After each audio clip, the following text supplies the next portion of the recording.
ನೂರಾರು ಜನ ಜಾತ್ಯತೀತ ಜನತಾದಳದಿಂದ ತೊರೆದು ಕಾಂಗ್ರೆಸ್ ಪಕ್ಷಕ್ಕೆ ಸೇರ್ಪಡೆಯಾಗಲಿಕ್ಕೆ ಆಗಮಿಸತಕ್ಕಂಥ ಎಲ್ಲ ಬಂಧು ಭಗಿನಿಯರು. ಪುರಂದರದಾಸರು ಒಂದ್ ಕಡೆ ಅವ್ರು ಮಾತು ಹೇಳ್ತಾರೆ, ಇದು ಭಾಗ್ಯ ಇದು ಭಾಗ್ಯ ಇದು ಭಾಗ್ಯವಯ್ಯ ಪದುಮನಾಭನ ಪಾದ ಭಜನೆ ಪರಮ ಸುಖವಯ್ಯ ಅಂತೇಳಿ. ಹಂಗೆ ಇವತ್ತು ನಾನು ಬಂಗಾರಪ್ಪನವರ ಗರಡಿಲಿ ಬೆಳೆದಂತ ಈ ಡಿ ಕೆ ಶಿವಕುಮಾರ್ ಸುಮಾರು 10 ವರ್ಷದಿಂದ ಒಂದು ಗಾಳ ಹಾಕಿ ಹಾಕಿ ಹಾಕಿ ಹಾಕಿ ನನ್ನ ಗಾಳಕ್ಕೆ ನೀರು ಕೊಟ್ಟೆ. ನಾನು ಈ ಮಂಜುನಾಥ್ ಗೌಡರೆಲ್ಲ ಸೇರಿ ಒಂದಿನ 10 ಗಂಟೆಗೆ ಸೇರಿ ಬೆಳಗಿನ ಜಾವ 3 ಗಂಟೆ ಗಂಟ ಗಾಳ ಹಾಕಿದ್ವಿ. ನಾನು ಗಾಳಕ್ಕೆ ಆ ಮೀನು ಕಚ್ಚಲಿಲ್ಲ, ಕಚ್ಚಿದ್ರೆ ಇಷ್ಟೊತ್ತಿಗೆ ಮಾಜಿ ಮಂತ್ರಿ ಆಗಿರ್ತಿದ್ರು. ಕಚ್ಚಲೇ ಇಲ್ಲ. ಬಳೆ ಹಾಕೊಂಡು ಹಾಕೊಂಡು ಬರ್ಬೇಕಾದ ಪರಿಸ್ಥಿತಿ ಬಂತು. ನೀವೆಲ್ಲ ಸೇರಿ ಸೊ ಇವತ್ತು ನನ್ನ ಅಧ್ಯಕ್ಷತೆಯಲ್ಲಿ ನನ್ನ ರಾಜಕೀಯ ಗುರುಗಳ ಮಗನನ್ನ ಕಾಂಗ್ರೆಸ್ ಪಕ್ಷಕ್ಕೆ ಇದು ನನ್ನ ಭಾಗ್ಯ ನನ್ನ ಭಾಗ್ಯ ನನ್ನ ಭಾಗ್ಯ ಅಂತ ಹೇಳಿದೆ. ಹೆಚ್ಚಿಗೆ ಮಾತಾಡೋದ್ರೆ ಅರ್ಥ ಇಲ್ಲ. ನಿನ್ನೆ ಒಂದು ಯೂತ್ ಕಾಂಗ್ರೆಸ್ ಸಭೆಯಲ್ಲಿದೆ, ಮೊನ್ನೆ ಎಕ್ಸಿಕ್ಯೂಟಿವ್ ಕಮಿಟಿ ಮೀಟಿಂಗ್. ಬಹಳ ಯುವಕರುಗಳ ಬಗ್ಗೆ ಬಹಳ ಏನ್ ಮಾಡಬೇಕು ಕಾಂಗ್ರೆಸ್ ಪಕ್ಷಕ್ಕೆ ಅಂತ ಹೇಳಿ ಚರ್ಚೆ ಮಾಡ್ತಾ ಇದ್ದಾರೆ. ನಿಮ್ ಸಲಹೆಗಳು ಹೇಳ್ರಿ ಅಂತ ಹೇಳಿ ಮಾತಾಡ್ತಾ ಇದ್ದಾರೆ. ಯಾವ್ದಪ್ಪ ಬಹಳ ಅದ್ಭುತವಾದಂತ ದಿನ ನಿಮ್ಮ ಜೀವನದಲ್ಲಿ ಅಂತ ಕೇಳ್ತಾ ಇದ್ದಾರೆ. ಒಬ್ಬೊಬ್ಬರು ಅಭಿಪ್ರಾಯಕ್ಕೆ ಬಂದು ನಾನು ಹೇಳಿದೆ, ನಿನ್ನೆ ಆಗಿದ್ದೆಲ್ಲ ಹಿಸ್ಟ್ರಿ ಆಗೋಯ್ತು, ನಾಳೆ ಬರೋದೆಲ್ಲ ಫ್ಯೂಚರು.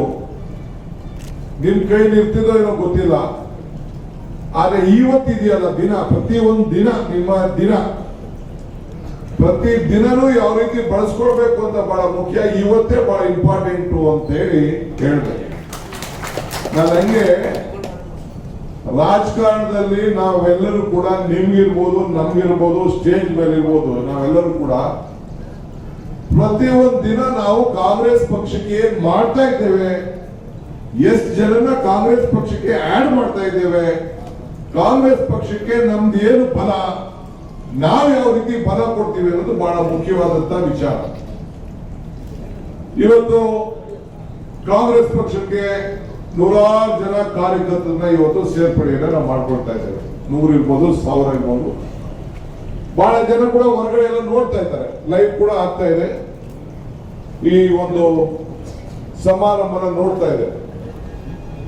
ನಾವು ಸಾಮಾನ್ಯವಾಗಿ ಮಧು ಬಂಗಾರಪ್ಪರನ್ನ ಬೆಂಗಳೂರು ಕಾಂಗ್ರೆಸ್ ಕಚೇರಿ ಸೇರಿಸ್ಕೊಳ್ಬೋದಾಗಿತ್ತು.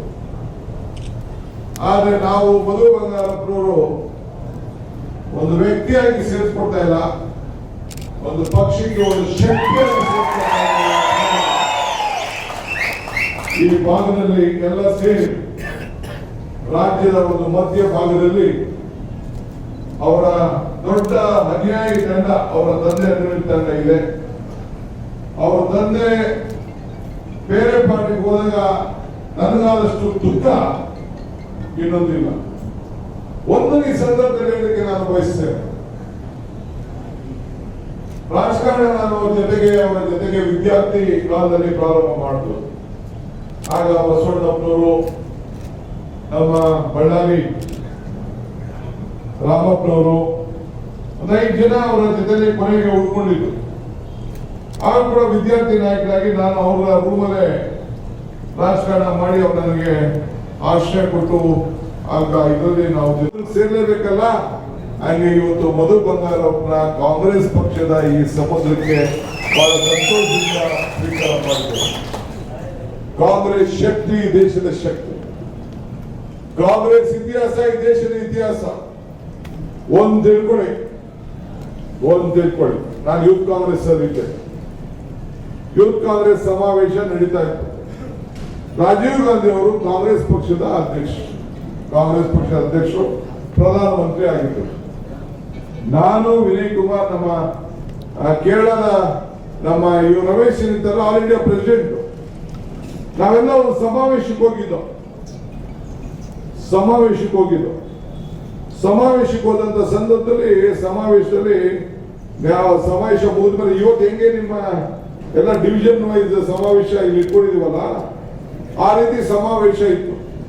ಆ ಸಮಾವೇಶದಲ್ಲಿ ಏನಾಯ್ತು ಅಂದ್ರೆ ಆದ್ಮೇಲೆ ಒಂದೊಂದು ರಾಜ್ಯದವ್ರನ್ನ ಕರೆಸಿ ಸಾಯಂಕಾಲ ಆದ್ಮೇಲೆ ರಾಜೀವ್ ಗಾಂಧಿ ಅವರು ಏನಾದ್ರು ನಿಮ್ದು ರೆಪ್ರೆಸೆಂಟೇಷನ್ ಇದೆಯಾ ಮತ್ತೊಂದು ಅಂತ ಕೇಳೋದು, ಒಂದು ಫೋಟೋ ನಮ್ಮನ್ನ ಇಳಿಸಿ ಕಳಿಸೋದು, ಅದೊಂದು ಪದ್ಧತಿ ಇತ್ತು.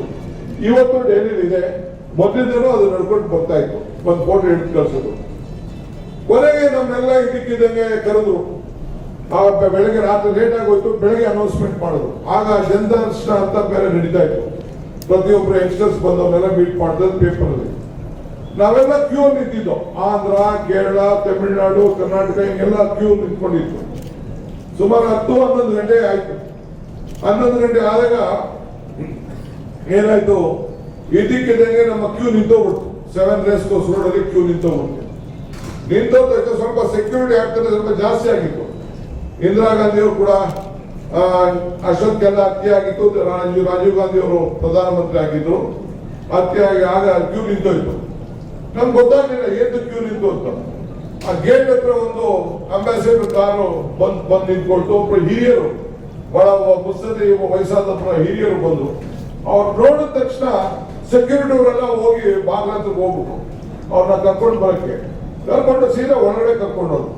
ಮಧು ಬಂಗಾರಪ್ಪನವ್ರ ಜೊತೆ ಯಾರ್ಯಾರು ಬಂದಿದ್ದೀರಿ ಅವ್ರಿಗೆ ನಾನು ಕಾಂಗ್ರೆಸ್ ಪಕ್ಷದ ಪರವಾಗಿ ಇಷ್ಟು ದೊಡ್ಡ ವೇದಿಕೆಯಲ್ಲಿ ನಾವು ಸ್ವಾಗತ ಮಾಡಿದ್ದೇವೆ.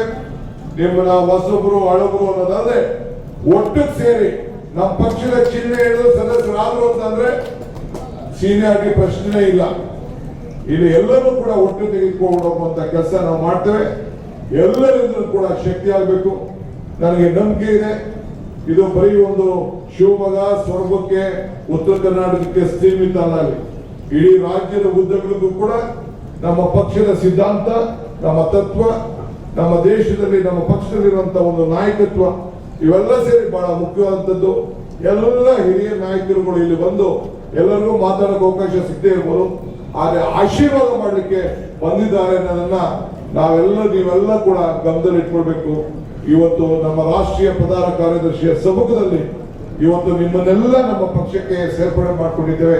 ನಿಮ್ಗೆಲ್ಲ ಈ ಸಂದರ್ಭದಲ್ಲಿ ಸ್ವಾಗತಿಸಿ ಶುಭ ಹಾರೈಸಿ, ನಿಮ್ಮ ಗುರಿ ನಂದು 125-130 ಅಲ್ಲ ನನ್ನ ಗುರಿ. ನಮ್ಮ ಗುರಿ 224 ನಮ್ಮ ಗುರಿ. ಇದನ್ನು ತಾವೆಲ್ಲ ಇಟ್ಕೊಂಡಿದ್ದೇವೆ. 224 ಕ್ಷೇತ್ರದಲ್ಲೂ ಕೂಡ ನಮ್ಮ ಪಕ್ಷವನ್ನ ಗೆಲ್ಲಕ್ಕೆ ನಮ್ದು ಎಲ್ಲ ತರದ ಪ್ರಯತ್ನ, ಹೋರಾಟ ನಡಿಬೇಕು ಅಂತೇಳಿ ಪ್ರಾರ್ಥಿಸಿ ನಿಮ್ಮೆಲ್ಲರೂ ಕೂಡ ಶುಭ ಹಾರೈಸಿ ಸ್ವಾಗತಿಸಿ ನನ್ನ ಮಾತು ಮುಗಿಸ್ತೇನೆ. ನಮಸ್ಕಾರ. ರಾಜಕಾರಣ ಪ್ರಾರಂಭ ಮಾಡುವಾಗ ಎಲ್ಲ ಇತ್ತು, ಮುಖ್ಯಮಂತ್ರಿ ಆದ್ರು. ಅದನ್ನ ಬೇರೆ ಸಂದರ್ಭದಲ್ಲಿ ಹೇಳ್ತೇನೆ. ನಾನು ಹೆಂಗ್ ಮಂತ್ರಿ ಆದ್ರೆ, ಹಿಂಗ್ ಮಂತ್ರಿ ಮಾಡುದು ನನ್ನ, ಅದೆಲ್ಲ ಬೇರೆ ಸಂದರ್ಭದಲ್ಲಿ ಹೇಳ್ತೇನೆ. ಈಗ ಅದೆಲ್ಲ ಈ ಸಂದರ್ಭದಲ್ಲಿ ಬೇಡ. ಆದ್ಮೇಲೆ ಅವ್ರನ್ನ ಮುಖ್ಯಮಂತ್ರಿ ಸ್ಥಾನದಿಂದ ಬಂಗಾರಪ್ಪನ ಇಳಿಸುವಂತ ಕಾಲ ಬಂತು.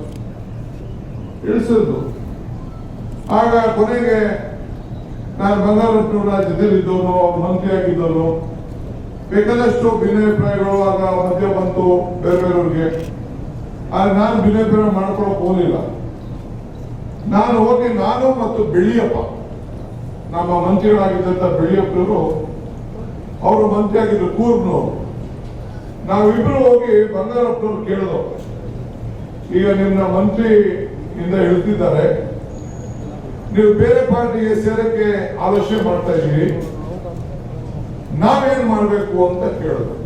ನಾವಿಬ್ರು ಹೋಗಿ ಅವ್ರನ್ನ ಕೇಳಿದ ಮನೆಯಲ್ಲಿ. ಅವ್ರು ಕೇಳಿದಾಗ ಅವ್ರು ಏನ್ ಹೇಳಿದ್ರು ಅಂದ್ರೆ, ನನ್ನ ಜೊತೆ ನೀನು ಬರಬೇಡ, ನೀನು ಎಸ್.ಎಂ. ಕೃಷ್ಣ ಜೊತೆ ಕಾಂಗ್ರೆಸ್ ಪಕ್ಷದಲ್ಲಿ ಇರು ಅಂತ ಹೇಳಿ ನನ್ನನ್ನ ಕಾಂಗ್ರೆಸ್ ಪಕ್ಷಕ್ಕೆ ಅವ್ರೇನಾದ್ರು ನೀನು ನನ್ನ ಜೊತೆ ಹಿಂದೆ ಬಾ, ನಾನು ಬೇರೆ ಪಾರ್ಟಿ ಮಾಡ್ತೀನಿ ಅಂತ ಹೇಳಿದ್ರೆ ಬಹುಶಃ ನಾನು ಏನ್ ಯೋಚನೆ ಮಾಡ್ತಿದ್ದೋ ನನ್ಗೆ ಗೊತ್ತಿಲ್ಲ. ಜಾರ್ಜ್ ಅವರು, ನಜೀರ್ ಅವರು, ಗುತ್ತೇದಾರ್, ಬಹಳ ಜನ ಎಲ್ಲ ಅವ್ರ ಜೊತೆ ಉಳ್ಕೊಂಡ್ರು. ನನಗೆ ಬೆಳ್ಳಿಯಪ್ಪರು ಮಾತ್ರ ನೀನು ಕಾಂಗ್ರೆಸ್ ನಲ್ಲೇ ಇರಬೇಕು ಅಂತ ಹೇಳಿ ನನಗೆ ಬಂಗಾರಪ್ಪನವರು ಅವತ್ತಿನ ಕಾಲದಲ್ಲಿ ಹೇಳಿದ್ರು. ಸೊ ಇಂಥ ಅನೇಕ ಘಟನೆಗಳು ನನಗೆ ಇವತ್ತು ನೆನಪಾಗ್ತಾ ಇದೆ. ಇವತ್ತು ಅವರ ಸುಪುತ್ರನಿಗೆ ಅವರನ್ನ ಪಕ್ಷ ಬಿಟ್ಟಾಗ ಬೇರೆ ಬೇರೆ ಪಾರ್ಟಿ ಸೇರ್ಕೊಂಡಾಗ ಮನಸ್ಸಿಗೆ ಬಹಳ ನೋವ್ತಾ ಇತ್ತು. ಕೊನೆಗೆ ಅವರೇ ನಮ್ಮ ಪಕ್ಷಕ್ಕೆ ತಿರ್ಗಿ ವಾಪಸ್ ಬಂದು ಸುದರ್ಶನ್ ಅವರೆಲ್ಲ ನನ್ನ ಜೊತೆ ಕರ್ಕೊಂಡು ಬಂದು ಅವತ್ತು ನಮಗೆ ವಿರೋಧ ಪಾರ್ಟಿನೇ ಇರಲಿಲ್ಲ, ನಮಗೆ ಸ್ಥಾನವೇ ಇರಲಿಲ್ಲ. ಮಲ್ಲಿಕಾರ್ಜುನ್ ಖರ್ಗೆ ಅವರಿಗೆ ವಿರೋಧ ಪಾರ್ಟಿ ಸ್ಥಾನ ನಮ್ಗೆ ಅವಕಾಶ ಇರಲಿಲ್ಲ. ಅವ್ರ ಜೊತೆ ಶಾಸಕರು ಸೇರ್ಕೊಂಡಾಗ ನಮ್ಗೆ ಅಬ್ಸಲ್ಯೂಟ್ ನಮ್ಗೆ ವಿರೋಧ ಪಕ್ಷದ ಸ್ಥಾನ ನಮ್ಮ ಪಕ್ಷಕ್ಕೆ ಅವತ್ತು ಸಿಕ್ತು. ಸೊ ಹಂಗೆ ಅವರೆಲ್ಲ ಫೋಟೋ ಇಸ್ಕೊಂಡು ಅರ್ಜಿಗಿಂದ ತಗೊಂಡು ಮಾತಾಡ್ತಾ ಇದ್ರು. ಅವ್ರು ಬಂದು ಕಿವಿಲಿ ಹೇಳಿದ ತಕ್ಷಣ ರಾಜೀವ್ ಗಾಂಧಿ ಅವರು ಬಿಟ್ಬಿಟ್ಟು ತಕ್ಷಣ ವಯಸ್ಸಾದಂತ ಒಬ್ಬ ಹಿರಿಯರ ಹತ್ರಕ್ಕೆ ಹೋದ್ರು. ಆಮೇಲೆ ಅವ್ರು ಕರ್ಕೊಂಡು ಹೋದ್ರು, ಕೊನೆಗೆ ಒಳಗಡೆ ಕರ್ಕೊಂಡು ಹೋದ್ರು. ನಮ್ಮ ಸಭೆಯೆಲ್ಲ ನಮ್ದು ಇದನ್ನೆಲ್ಲ ಮುಗಿಸಿಬಿಟ್ಟು ಆಮೇಲೆ ಒಂದು ಅರ್ಧ ಗಂಟೆ ಆದ್ಮೇಲೆ ಅವ್ರು ವಾಪಸ್ ಬಂದ್ರು. ಬಂದ ತಕ್ಷಣ ನಮ್ದು ಕರ್ನಾಟಕದ ಬಂತು. ನಾವು ಕೇಳ್ದೋ ರಾಜೀವ್ ಗಾಂಧಿ ಅವ್ರನ್ನ, ಏನೋ ಇದಕ್ಕೆ ನಿಲ್ಸ್ಬಿಟ್ರಲ್ಲ, ತಿರ್ಗ ಹೋದ್ರಲ್ಲ.